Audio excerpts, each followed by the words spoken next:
Bonjour, je voulais vous présenter mon four à pizza portable que j'ai construit vraiment, c'est mon premier four, hein, donc c'est vraiment un four d'amateur complet. Les gros avantages de ce four, juste pour commencer, vous l'avez vu, c'est en introduction de cette vidéo, c'est qu'il est mobile. Donc c'est vrai que si on n'est pas fixe à un endroit, on n'a pas forcément envie d'investir des milliers dans un magnifique four qui ne sera pas déplaçable. Donc ici c'est un four mobile que je vais pouvoir transporter dans le camion de déménagement, même si ça sera un petit peu compliqué à faire monter, mais ça va aller. Et c'est économique en bois parce que c'est vraiment fait pour chauffer une pizza à la fois. Donc si vous voulez faire de longues après-midi avec des copains au soleil où on enchaîne les pizzas une à une et en se la partageant au milieu de la table, ça sera vraiment le four idéal. On peut penser à l'après-confinement, hein, c'est sûr. D'ailleurs, c'était une des dernières choses avant confinement qu'on ait faites. La première chose que je vais vous montrer, c'est que ma porte est cassée. Donc ça va être un des points à améliorer que je vais vous expliquer après. Mais voilà, le four se ferme comme ça. Et ça ressemble à ça quand ça cuit. Check.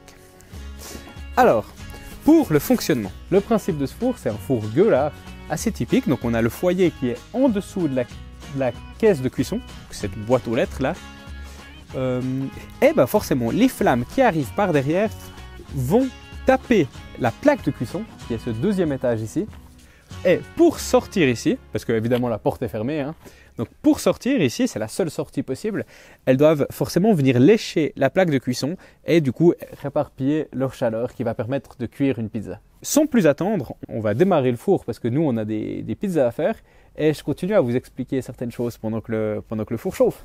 Voilà, je profite pour vous montrer quelques éléments un peu plus techniques sur la réalisation du four.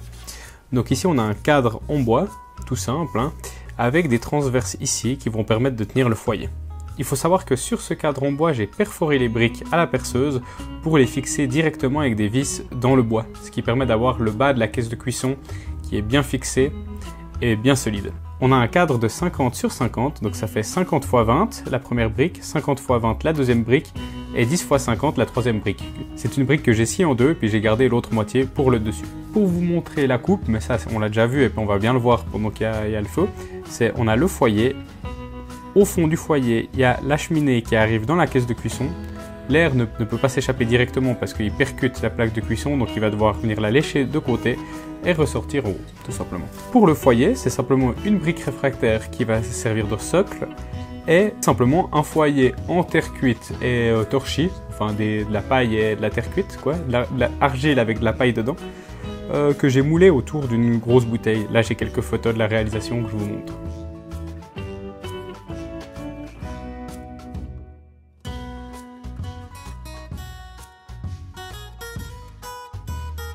Si on regarde depuis en dessus, on a donc les deux briques de 50 sur 20 et la demi-brique de 50 sur 10. Au milieu, j'ai coupé à la meuleuse un carré comme ça qui permettra de connecter le haut du foyer, qui va se connecter ici. Sur les bords, j'ai aussi des briques de 50 x 20, 50 x 20 ici évidemment, et celle de derrière, je l'ai meulée un peu pour qu'elle passe entre les deux. Ensuite, le dessus, j'ai fait exactement la même chose, de nouveau des briques perforées au milieu qui vont permettre de faire la cheminée posée par-dessus. Le tout est posé simplement à l'argile et je suis le premier surpris, ça tient. Après l'intérieur, il fallait les plaques de cuisson, donc forcément les plaques de cuisson devaient être plus petites, donc j'ai trouvé des briques de 40 x 20, ça fait deux briques de 40 x 20, ce qui nous fait une plaque de cuisson de 40 sur 40 dans une box de 50 x 50. Donc c'était vraiment tip top ça, j'étais super content. Les briques sont simplement posées, soudées à l'argile aussi, avec des chutes de briques réfractaires. Donc voilà, on retourne démarrer le feu. A tout de suite.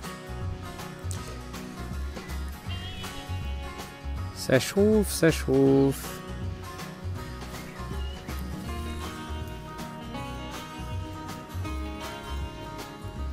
Alors c'est parti, le four est à 200 degrés.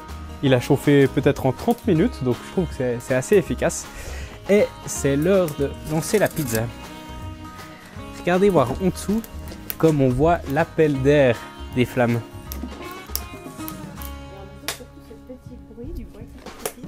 Voilà la pizza. Donc toujours à faire sous surveillance. Hein. Et c'est bon. Au revoir petite pizza, à tout à l'heure. Ok, alors pendant que ça cuit, j'en profite pour revenir sur quelques éléments. Donc le gros point fort, c'est qu'il est mobile, et ça on l'a vu, on peut le déplacer. Deuxième gros point fort, c'est qu'il est économique, il coûte peu de bois. Un troisième gros point fort, c'est qu'il est pratique, parce qu'il chauffe vraiment très vite, en 30 minutes on peut lancer la première pizza. Le point négatif principal, c'est que c'est pas un four à inertie, donc la cuisson elle vient vraiment depuis en dessous et puis pas depuis en dessus, donc c'est top pour les pizzas, ça sera suffisant la cuisson d'en dessus pour les pizzas, mais ça sera pas super pour des aliments qui cuisent plus longtemps. Les points améliorés, ce serait une plaque sous les briques de cuisson et ça permettrait une meilleure homogénéité dans la cuisson, mais ça j'y reviens à la fin de la vidéo, vous allez mieux comprendre. Une porte plus solide, ça serait aussi un bon point, peut-être en métal. La brique réfractaire, c'est cassant, on a vu d'ailleurs, la porte s'est déjà cassée une fois. Et un dernier point à améliorer, ou en tout cas essayer, je sais pas si ça serait mieux, ça serait de mettre le foyer collé à la chambre de cuisson. Regardez ça. De faire que le foyer soit plus proche de la chambre de cuisson. Donc vous avez vu que nous on avait un scénario où on a la caisse de cuisson et le foyer comme ça. Et la question que je me pose, c'est est-ce qu'on aurait pu faire le foyer vraiment comme ça. De cette manière-là, toute la chaleur qui est au-dessus du foyer, en fait, elle n'est pas perdue parce qu'elle elle est directement connectée avec le cuisson. Horizontalement, ça donnerait, on aurait la chambre de cuisson, le foyer, l'ouverture ici. Et là, on mettrait le bois. Aussi un foyer peut-être un petit peu plus grand que ce que j'ai mis pour pouvoir vraiment chauffer de manière plus efficace.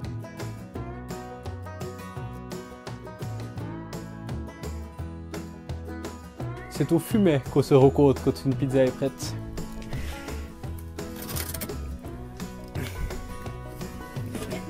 Pizza qui va sortir du truc.